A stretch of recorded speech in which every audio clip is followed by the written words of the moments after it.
ये बुझी आ बोली बाबा रवा का कहतानी आ गहदानी आ झट करे गामा चलबू ए बुझिया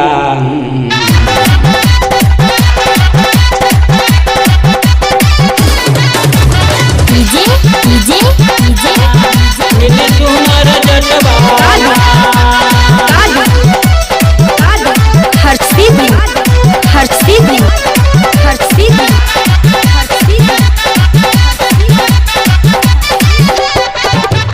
छठ करे जाइब रे दीदिया गंगा जी के घटवा मिली सुनर जटवा छठ करे जाइब रे दीदिया गंगा जी के घटवा मिली सुनर जटवा मिली सुनर जटवा छठी माई देवेला वो छठी माई देवेला सबके बेटवा मिली सुनर जटवा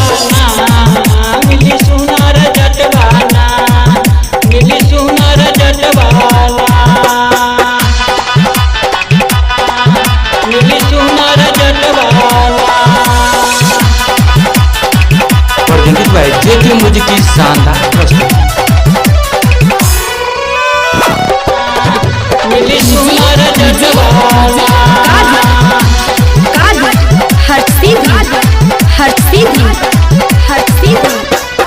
केलबा के पात पर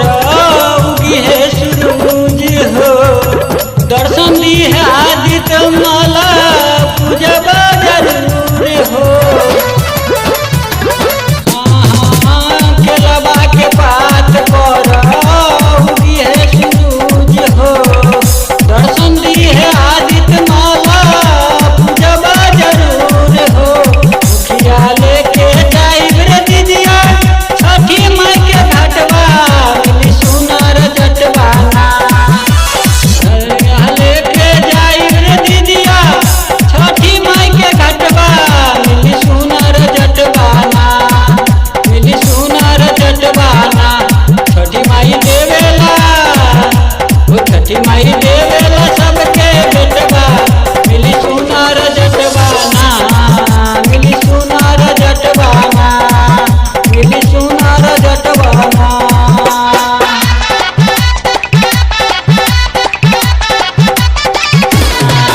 मिली सुनर जटवा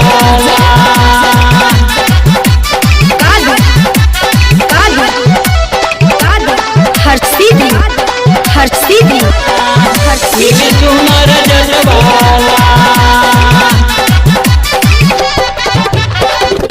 सेब नारियल के रवा के देह बरघिया हो छठी माई खुश होई है भरल रखिए मांगिया हो सेब नारियल के रवा के देह बरघिया हो छठी माई खुश होई है भरल रखिए मांगिया हो खुशवा लेके जाइब रे दीदिया छठी माई के घटवा मिली सुनर जटवा खुशवा लेके जाइब रे दीदिया छठी माई के घटवा मिली सुनर जटवा मिली सुनर जटवा छठी माई देवेला वो छठी माई देवेला सबके बेटवा मिली सुनर जटवा मिली सुनर जटवा मिली सुनर जटवा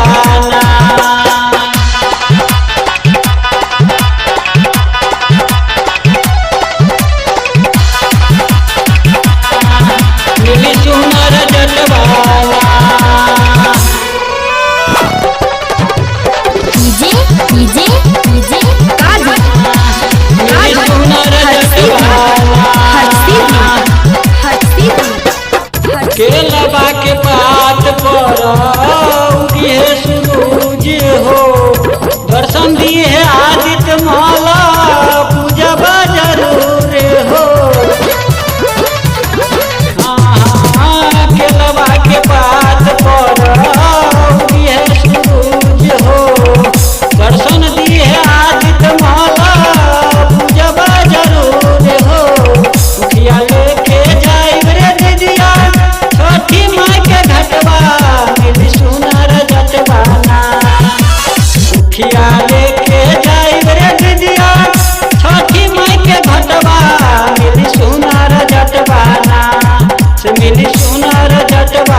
सुनार जटवाना,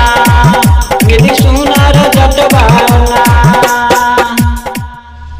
जेके म्यूजिक रिकॉर्डिंग स्टूडियो धोबियाही चौक लौकही।